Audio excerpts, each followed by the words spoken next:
Bem-vinda, deputada, tudo bem? Olá, Dri. Olá, Rovai. Ouvindo aqui a fala do Rovai e me somando à indignação dele. Do meu ponto de vista, é criminosa a atitude do deputado, não do meu ponto de vista, da legislação brasileira, da Constituição Federal, da lei contra o racismo.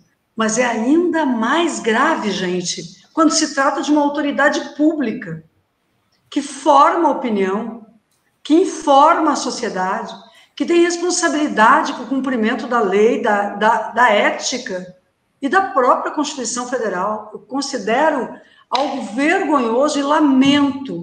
O que eu não gostaria que acontecesse, está acontecendo no atual período na Câmara dos Deputados, que é uma Câmara que está reproduzindo a leniência que em outros períodos teve com agressores, com o racismo, com a misoginia, com todas as formas de preconceito e ódio. E isso está absolutamente linkado com os atos antidemocráticos de 8 de janeiro. Porque são as mesmas figuras que acabam mobilizando atitudes contra a democracia, contra a lei, contra as instituições e que produzem esse tipo de discurso em torno do qual se coesionam. Porque, afinal, esse discurso coesiona uma parte dos brasileiros e brasileiras. Mas é um discurso criminoso justamente por isso, porque ele move uma opinião na sociedade totalmente fundamentada, não apenas em disseminar ideias, porque essas ideias, sem dúvida, elas encontram uma correspondência na atitude de violência cotidiana por parte do Estado, por parte de pessoas que são racistas, que se mobilizam em torno de um poder superior branco, o que realmente, de minha parte, move uma indignação imensa, ao ponto de dizer que parlamentares que utilizam da sua função pública para isso, desvirtuam a função pública, desvirtuam o mandato e devem ser cassados. Isso, para mim, é motivo de obstrução de um mandato, porque é um mandato que não está servindo aos princípios da República que estão escritos na Constituição de 88. Eu creio que a Câmara dos Deputados já, ao longo do tempo, Dri e Rovai, já deixou de enfrentar estes discursos num grau muito grave. E neste momento, quando também faz de conta que esses discursos não existem, ela acaba contribuindo para um país não cindido ao meio, mas onde uma parte se posiciona em armas, estes armamentistas, contra as pessoas negras e contra os brasileiros e brasileiras de um modo geral. A questão que eu lhe faço, vou até lhe chamar de ministra nesse... Não, porque você foi ministra dos Direitos Humanos. E é um tema dos direitos humanos esse que está aqui, deputada. E o que eu pergunto, assim, o que pode ser feito para uma ação rápida?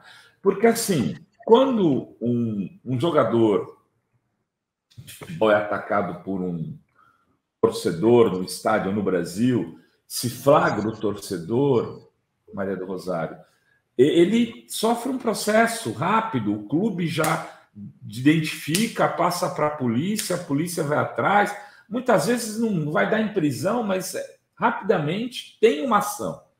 Esse cara falou isso e a gente não pode fazer nada? A gente pode. A gente pode. Não, mas a cassação é um processo do legislativo. Eu pergunto, do ponto de vista da sociedade, o que está à disposição que não passe pelos desejos e desígnios de Arthur Lira? Eu creio que um pronunciamento como este, assim como o pronunciamento de Magno Malta, há poucos dias atrás, referido aqui por alguém que está acompanhando pelo Eric, que está acompanhando aqui o nosso programa na Fórum, esses pronunciamentos, eles não estão resguardados pela dimensão de preservação dos mandatos. A imunidade parlamentar não acoberta esse tipo de crime. Eu volto a dizer que o pronunciamento dessas figuras que ocupam funções públicas, desde o Bolsonaro até tantos e outros e tantas outras, que utilizam dos discursos de ódio enquanto ocupam funções públicas, estes pronunciamentos, eles movem ações concretas de ódio. Eles movem, portanto, todo o racismo que a gente vê na sociedade. Então, eles não podem ser vistos como apenas um ataque virtual. Eles formam uma opinião, um posicionamento e deformam o tecido social. Com maior gravidade, porque essa pessoa está investida da autoridade da função pública. Eu acho isso extremamente grave, porque está investido da autoridade, da fé pública, no que diz como verdadeiro. E isto precisa ser enfrentado pelo parlamento, de um lado, que eu acho que é a nossa tarefa, mas o cidadão e a cidadã deve estar representado pelo Ministério Público, que deve incondicionalmente agir diante destas autoridades que usurpam do que receberam da população, porque receberam um mandato para o exercício desse mandato dentro dos termos da Constituição e jamais para o uso como estão utilizando, contra parcelas da população brasileira, contra a democracia, contra os direitos humanos, contra a decência e a ética e os fundamentos da República.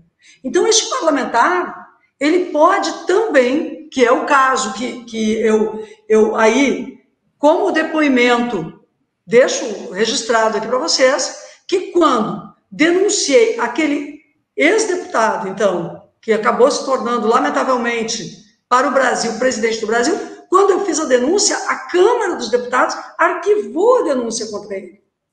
E eu procurei e denunciei no Ministério Público Federal e com uma ação também privada. E ganhei do lado de fora a ação. Outras ações penais seguem para juízo, mas a ação por danos morais acabei vencendo nos tribunais. E naquele processo que ingressei, caiu. A grande virtude do processo é que caiu a possibilidade de utilizar da imunidade parlamentar como um manto de impunidade para discursos de ódio. Então, esse deputado não tem cobertura de apoio da Câmara dos Deputados e da institucionalidade brasileira. O mandato que ele exerce não lhe configura, não lhe confere impunidade diante dos seus pronunciamentos, e nenhum deles.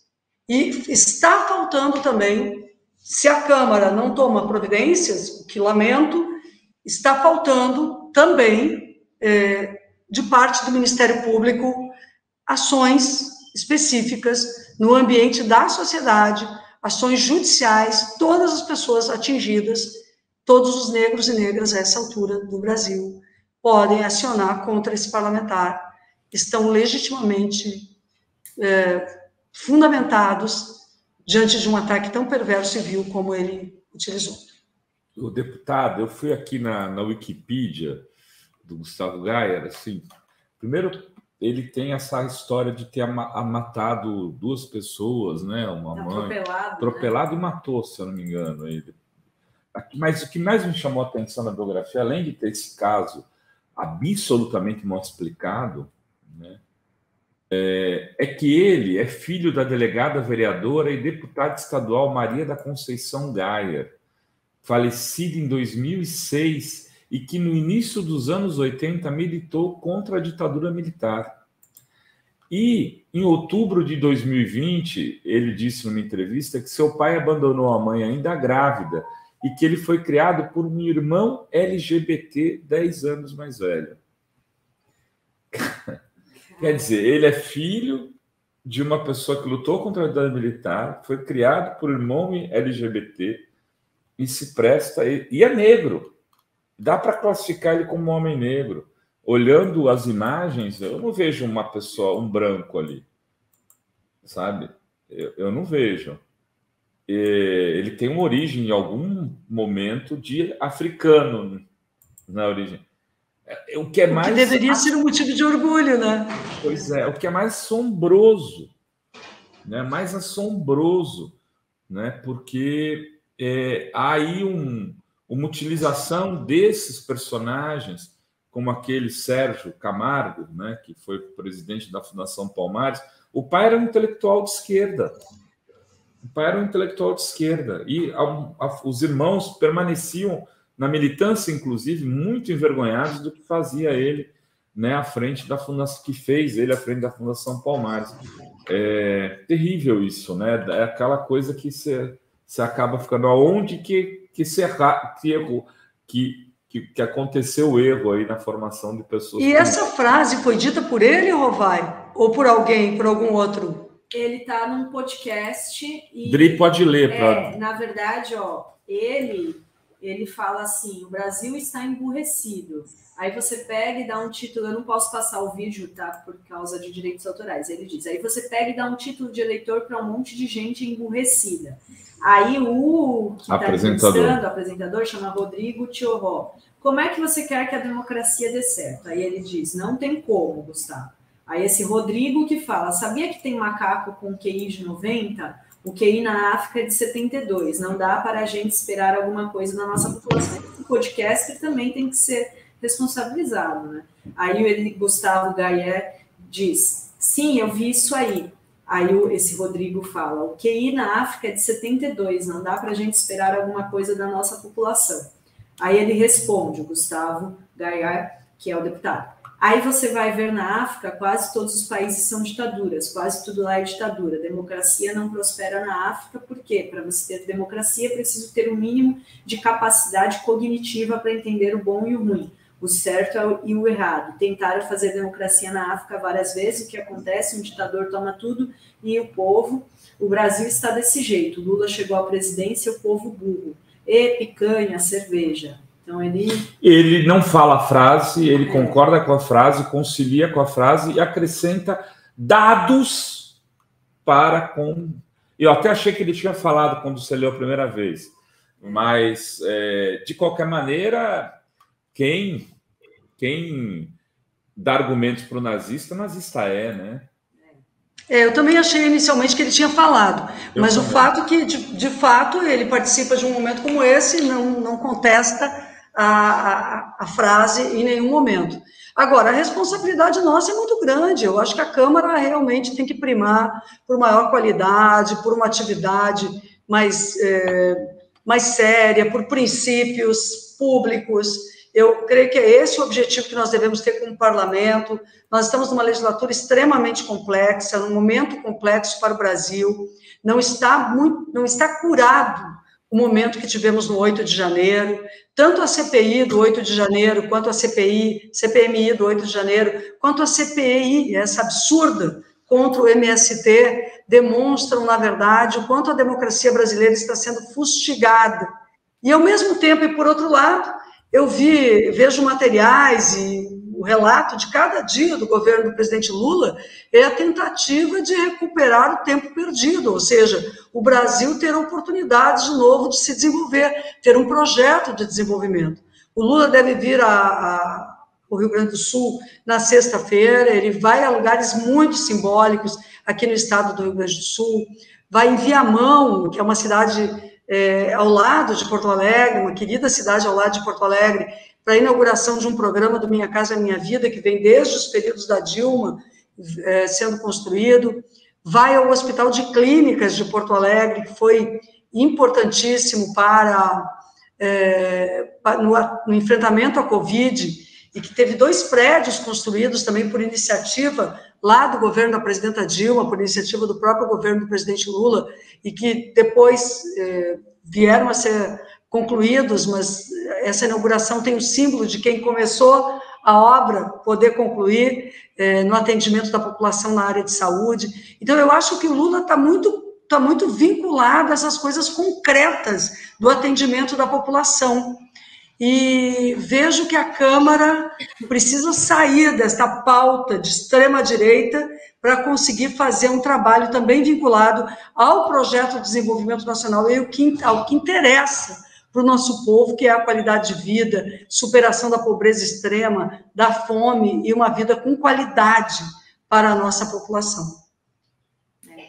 Parece que eles falam isso só para chamar atenção ali, né, para desviar o foco. E ele também falou contra o feminismo. Ele disse que o feminismo fudeu com a sociedade e que relaciona com a vida sexual precoce e que a ideologia promove a promiscuidade. Nossa, só fala... É isso, né? Esse pessoal achou um nicho de mercado. Muitas vezes eu acho isso, sabe, deputado? Que eles acharam, viram um nicho de mercado e estão ali atuando como empreendedores da política. De fato, Rovai, eu quero concordar contigo e com a Adri em relação a isso. Fomentar o discurso de ódio no Brasil virou uma forma de campanha permanente para manter em torno de si mobilizados lideranças ou uma parte da opinião pública.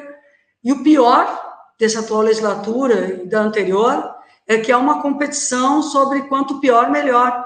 Ou seja, há uma parcela dos parlamentares que tentam se parecer e muito com o que de pior se produziu no ambiente parlamentar e na vida política nacional, que é essa extrema-direita tosca, sem um projeto que demonstre sequer respeito ao desenvolvimento do Brasil, mas que se mobiliza em torno do ódio. Hoje, inclusive, né, o 28 de junho marca o Dia Mundial de Enfrentamento à Violência contra as Pessoas LGBTIQ+, e esta tem sido todas as pautas referentes à sexualidade e dos direitos de identidade acabam sendo mobilizadoras desse discurso de ódio, como se pretensamente essas pessoas tivessem algum vínculo com a defesa da família.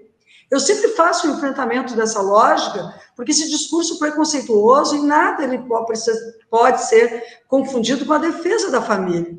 Famílias são plurais, são diversas, famílias são as mais variadas, e afinal de contas, estes que governaram o Brasil com Bolsonaro, jogaram as famílias brasileiras num grau de empobrecimento recorde, num grau de abandono total. As crianças brasileiras empobreceram, as mulheres brasileiras, mães, chefes de família, empobreceram enquanto eles discutiam o preconceito contra as pessoas LGBTIQ+, enquanto eles vociferam discurso de ódio contra os negros e negras. São mães negras tentando sustentar seus filhos e filhas, seus netos e netas, no cotidiano de um país que foi jogado integralmente na condição da miséria e da pandemia, mas que os mais pobres e os mais sofridos foram justamente essas famílias, chefiadas por mulheres, que não encontraram nenhum aporte, nenhum apoio para se desenvolverem no período anterior. Vamos lembrar que ser mulher e negra foi considerado, e chefe de família foi considerado promiscuidade pelo anterior vice-presidente da República, hoje, não é, um senador da República. Então, nós devemos nos mobilizar e denunciar isso. Nós precisamos fazer, sim, esse debate cotidiano, com indignação, quando vem uma história como esta. Mas nós precisamos, ao mesmo tempo, desenvolver este país para que estas pessoas se empoderem. Realmente é preciso que as pessoas tenham um grau de uso da palavra, de empoderamento, que faça calar, em determinados momentos, tal ignorância por parte de líderes que não representam essa nação e a gente brasileira.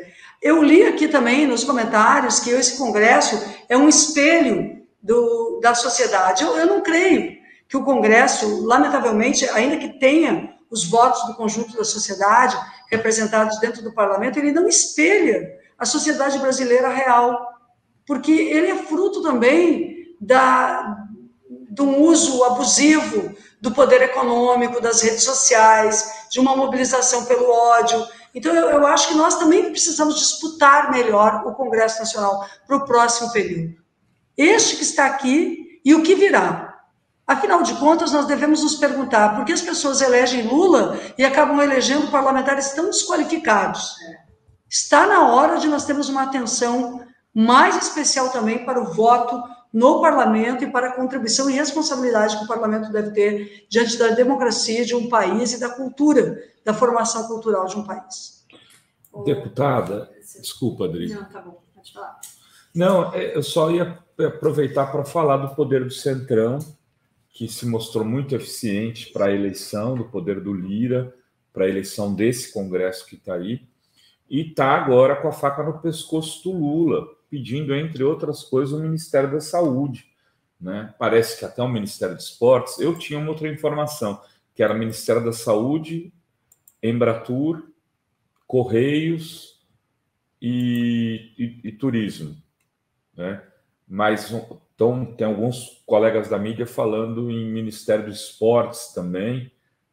Enfim, eles estão pedindo um monte de coisa, estão chantageando o Lula. O Lira agora parece envolvido em esquemas de corrupção com provas bastante contundentes, né?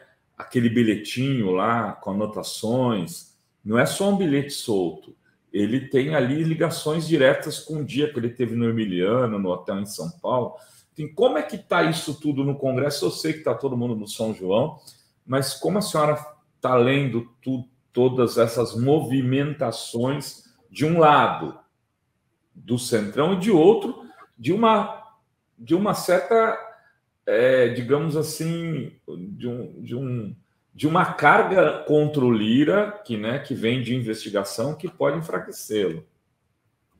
Bom, primeiro que nós, objetivamente, essas investigações e esse conjunto de carga contra o Lira não acontece por nossa causa.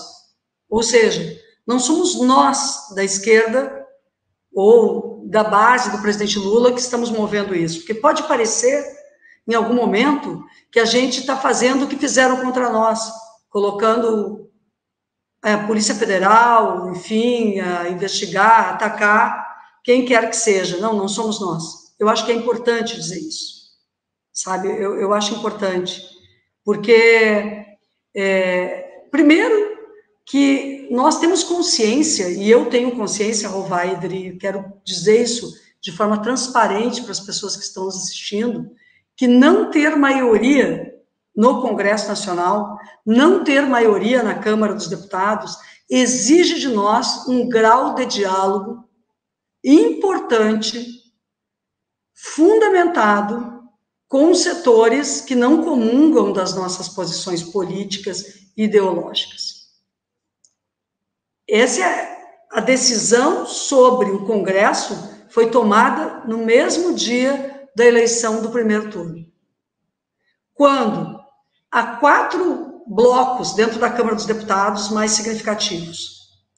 Um bloco montado em torno do presidente Arthur Lira, hoje, estou dizendo hoje, independentemente do dia da eleição em que ele foi eleito e que eu, inclusive, fui eleita para a mesa diretora, numa composição plural. Há um bloco hoje com partidos em torno do presidente da Câmara, Arthur Lira.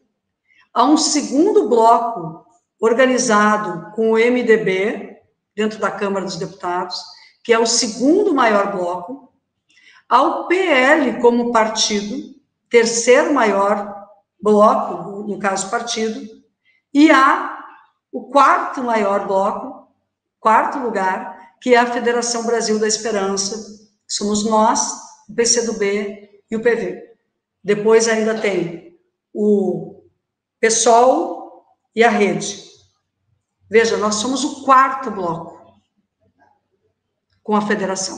Antes de nós, tem o PDT e o PSB no bloco do presidente Lira, depois tem esse bloco do MDB, depois tem o PL. Então, eu estou dizendo para vocês sobre o contexto da Câmara dos Deputados, é complexo e difícil. É curioso o PDT e o PSB terem ido para um bloco com o Lira, né? Eu considero muito curioso isso. Eu consegui entender. Eu também considero. Eu acho que nós devemos trabalhar mais próximo desses partidos do PSB e do PDT, para tentarmos organizar, no futuro, um bloco mais pujante dos setores democráticos e populares mais genuínos, historicamente. Com a história do Brizola, com a história do Arraes, ainda que os partidos saiam, não é, na sua história, muitas vezes rompam com essas trajetórias, são as trajetórias da democracia mais fortes que o Brasil tem. Ao lado do presidente Lula, em uma geração que teve a oportunidade de conviver, Lula como líder sindical, a resistência à ditadura foi feita pelo Brizola e pelo Arraes, que são os expoentes destes partidos. Mas, de toda forma, eu estou apresentando esse contexto do parlamento para vocês, para sermos absolutamente transparentes das dificuldades que nós enfrentamos no ambiente da Câmara dos Deputados. A composição para governar o Brasil é imperiosa. Não há uma outra escolha. Retirar, portanto, este núcleo, uma parte deste núcleo, de centro-direita, da órbita bolsonarista, e trazer para a governabilidade do presidente Lula, é uma missão importante para o atual momento político do Brasil. Não permitir que o PL e a extrema-direita bolsonarista tenha mais poder neste centrão do que a gente tem na relação com ele, é uma tarefa política que, gostemos ou não, precisa ser realizada no ambiente do parlamento, onde nós não fizemos maioria. Agora, nesta guerra de posições dentro do parlamento, nós conquistamos algumas coisas. Vejam, acabamos com as emendas secretas, com o orçamento secreto. Trouxemos o orçamento todo para a dimensão pública. Tudo é público em termos orçamentários. Tiramos desta dimensão, portanto, um poder grande do presidente Arthur Lira em relação a isso. Mas a fragmentação dentro do parlamento acaba fazendo com que os parlamentares muitas vezes venham a se dirigir ao governo com demandas muito específicas. Isso atrapalha o planejamento da nação. Mas conquistamos já aprovar o arcabouço fiscal, conquistamos o que é principal, aquela PEC da transição, porque senão Lula chegaria ao governo sem um tostão para colocar. E ele recuperou, aí teve a presença do Lira naquele momento, e dos partidos que hoje estão em torno do Lira, para garantir a PEC da transição. Então, esse é um momento delicado, porque nós estamos fustigados pela extrema-direita, de um lado, com os atos antidemocráticos, e de outro, talvez, por aquilo que a gente vê como uma pressão e uma ganância pelo orçamento público por outros atores na vida política nacional. Eu creio que o presidente Lula tem que saber se equilibrar em relação a isso, e nós, dentro do Congresso, precisamos fazer o nosso melhor para aprovar matérias essenciais. Nós perdemos algumas matérias, por exemplo, o marco do saneamento nós perdemos. Isso é muito grave, porque este setor vinculado ao Centrão, ele é muito vinculado à privatização do Estado. Então, tudo que nós possamos recuperar é fundamental. Não conseguimos reverter a questão do Banco Central, a autonomia, que é uma verdadeira independência em relação aos interesses nacionais, essa taxa de juros escorchante que foi mantida. Então, estes aspectos, meus queridos amigos e amigas que nos acompanham aqui pela Fórum, mostram a gravidade do momento que nós ainda vivenciamos no parlamento. Parlamento que pode ser lugar de desestabilização da política nacional, ou que pode ser um espaço de transição para uma nova possibilidade que nós devemos ter, com o povo mais participante, de transformarmos efetivamente o Brasil ao longo do período do governo Lula. A Kênia aqui escreveu: eu sou evangélica e já estou com a verdade, tenho que fazer política e levar para o povo. Eu não entendi muito bem o que a Kênia quis dizer, mas eu quero dizer também que adentrar estes segmentos evangélicos, que é lamentável que a política tenha rompido no Brasil com a laicidade do Estado.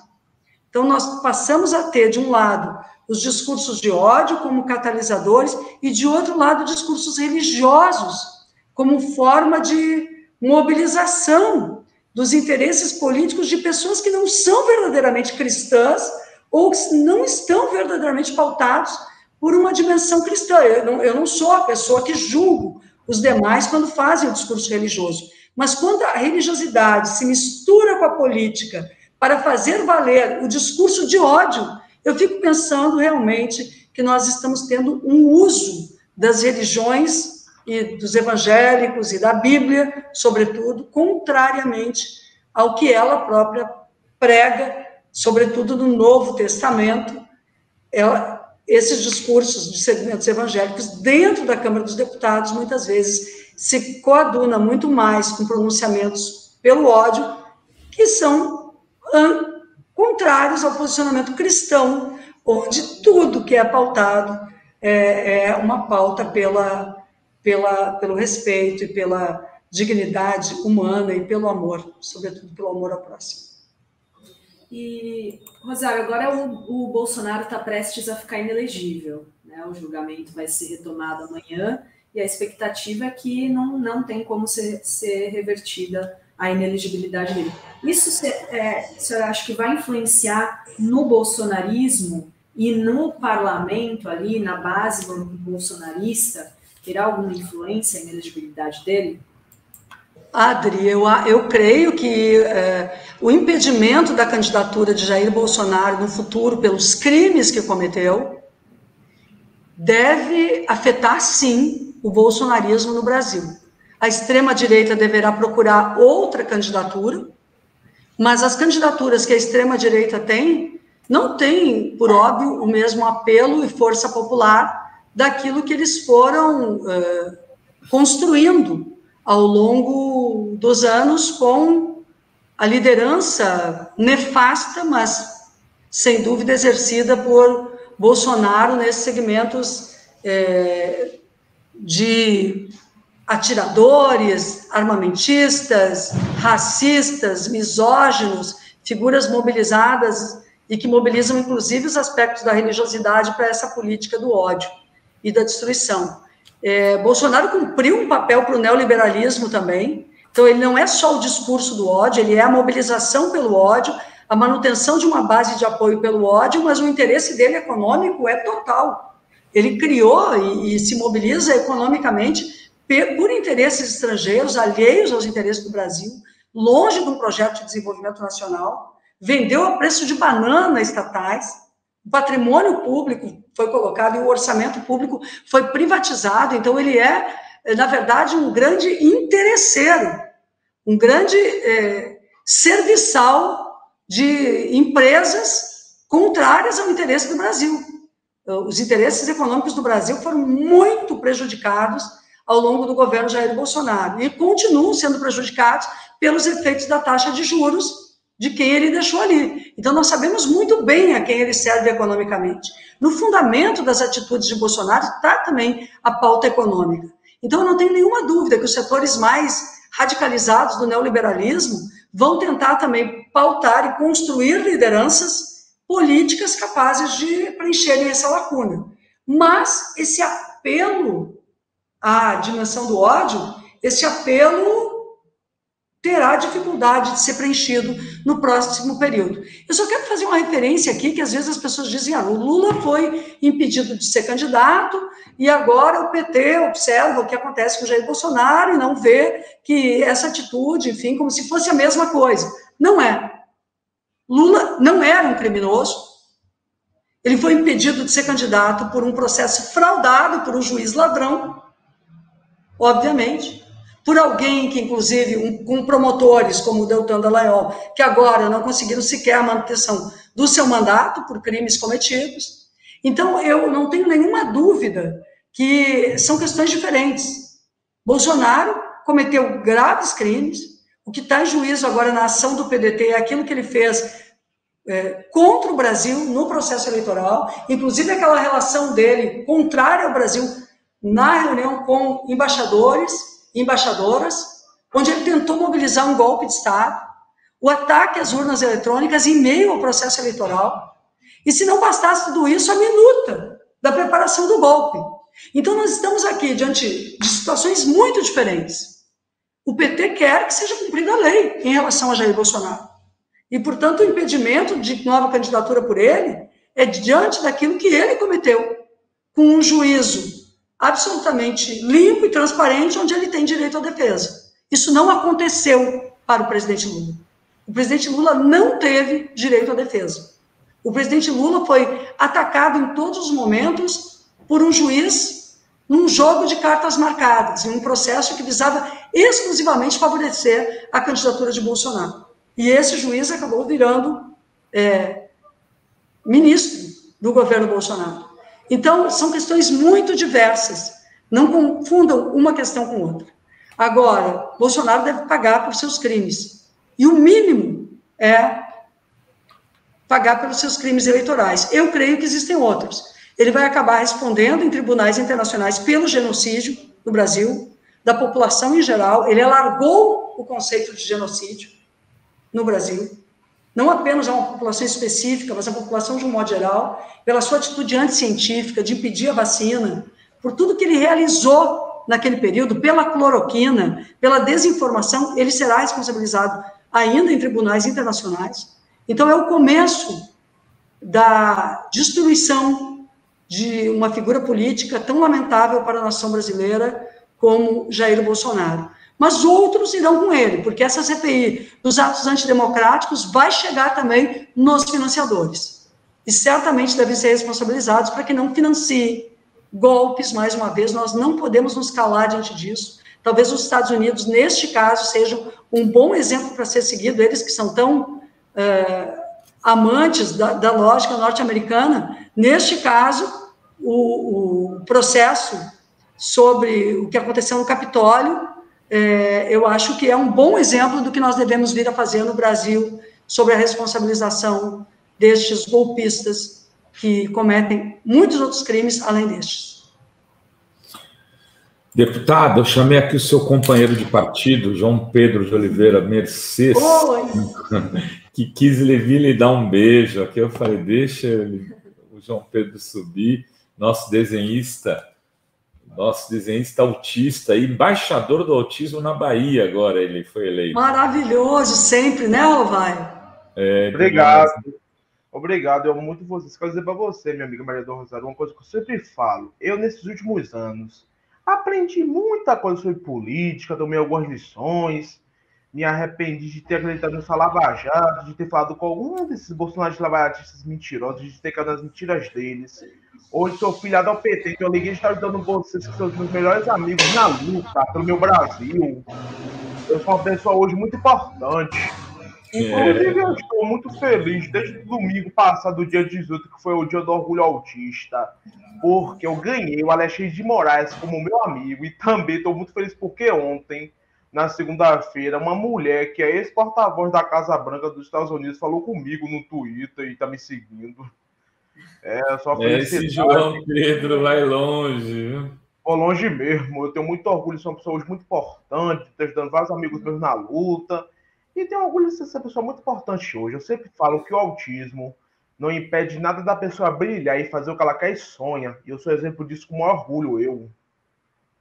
Ai, que bom! Que bom, João Pedro. Eu acredito que a tua participação também demonstra, assim, reforça o quanto é importante um Brasil plural, que todas as pessoas sejam respeitadas. E eu fico muito feliz toda vez que eu te encontro, vejo teus desenhos, mas eu fico feliz também muito por ouvir tua voz, as tuas opiniões, porque eu vejo na apresentação das tuas opiniões de como a gente tem a aprender como seres humanos na convivência com a diversidade, e quantas pessoas autistas, de um modo geral, né, elas contribuem com este país e precisam e têm direito à valorização humana. Ô, João, você já fez um desenho da deputada Maria do Rosário? Já eu tenho. Já vi, sim. Ela já viu, ela já. Eu tenho, sim, eu tenho. Eu fico muito contente. Acho que é parceiraço aqui. Nossa. Claro. Querido, tá todo dia aqui, né, João? Claro, eu assisto vocês sempre, eu assisto muito vocês, que são meus melhores amigos na minha vida hoje. Eu aprendi muita coisa com vocês, meus amigos também. Eu assisto mais vocês do que algumas coisas que não é bom assistir muito. Eu, graças a Deus, que agora, nesse tempo de pandemia, parei de assistir uns jornais muito violentos, que só passam só notícias de violência. Graças a Deus que eu parei de assistir esses jornais que só passa violência. Não é bom pra mim, não. Essas coisas de violência não é bom pra mim, João, e tem aquela premissa, né, aquilo que as pessoas autistas e também as pessoas com deficiência dizem, né, nada sobre nós sem nós, né? Então, a gente está falando sobre a vida humana, sobre a qualidade de vida e sobre a política. Então, isso diz respeito às pessoas com deficiência, às pessoas autistas, diz respeito às mulheres, diz respeito a todas as pessoas. Portanto, é tão bacana o Rovai aí estar junto, a Adri, e aqui a Fórum ter essa sua fala potente, forte, muito legal. Obrigada, viu, João? João, muito obrigado. Abriu o espaço para a deputada Maria do Rosário fazer uma fala final. Já estamos ali com o Henrique Rodrigues, diretamente de Lisboa, do Fórum do Direito, lá, que o Alckmin hoje está participando, nosso vice-presidente, que eu sempre chamei e não continuo chamando sempre de Chuchu, está lá, representando o Brasil. Maria do Rosário, diga lá. É tão bacana isso, né, gente? Legal. Essa possibilidade. Olha, isso que é maravilhoso, né? Nós realmente não gostaríamos de estar com aqueles que atacam a diversidade humana e a vida humana, né? Eu fico emocionada, assim, de ver esse empoderamento, essa dimensão da cidadania, o exercício da cidadania pelas pessoas. É isso que a gente tem que querer para o Brasil. Uma participação ativa, altiva. Democracia não é só o que acontece lá dentro do Congresso Nacional. Aliás, a democracia de verdade é quando a população interage com o Congresso Nacional e com os poderes, não só no período da eleição. Por que a gente chama a nossa democracia de uma democracia de baixa intensidade? Porque nós não nos forjamos para uma dimensão de participação de cidadania, que diz respeito a como nós nos relacionamos com os poderes e como os mandatários, né, se relacionam com a sociedade. Hoje eu estou falando aqui de Porto Alegre, e eu me encanta muito a coisa da cidade, quando aqui foi criado, né, agora o governo federal está chamando as reuniões do PPA participativo, e eu concluo a minha participação hoje aqui na Fórum falando do PPA participativo, chamando todo mundo para participar das suas cidades, das reuniões do Plano Plurianual Participativo. Mas eu estou falando aqui a partir de Porto Alegre, onde o Olívio Dutra, muitos anos atrás, na primeira vez que governou Porto Alegre, criou com as comunidades o orçamento participativo. E este grau de cidadania das pessoas estarem debatendo a sua comunidade, a sua cidade, o seu país, é o que a gente acredita. Puxa, hoje eu tive, assim, um presente maravilhoso ao estar aqui com o Rovai e com a Adri, mesmo que a gente tenha começado a nossa participação comentando uma situação tão triste de racismo, onde um deputado presente ali, sabe, reforçou a dimensão racista, a gente conclui aqui com o João Pedro, com a Adri e com o Rovai, vendo o potencial enorme da vida humana, da transformação, da participação. E esse país tem jeito porque tem este povo, porque tem essa comunicação possível, e porque tem o João Pedro, e porque tem vocês, e porque a gente está disposto a não estar do outro lado, que é esse lado do ódio, a construir um outro mundo mesmo, outra relação humana, econômica, social, em todas as esferas. Então, muito obrigada pela oportunidade imensa. Porque temos Marias do Rosário, porque antes tínhamos Maria, hoje temos muitas Marias do Rosário que vieram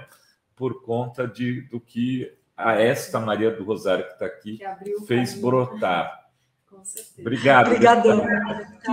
Um beijo, tá? Fiquem bem. Obrigada pelo presente de estar com vocês e com o João. Tchau, gente. Tchau.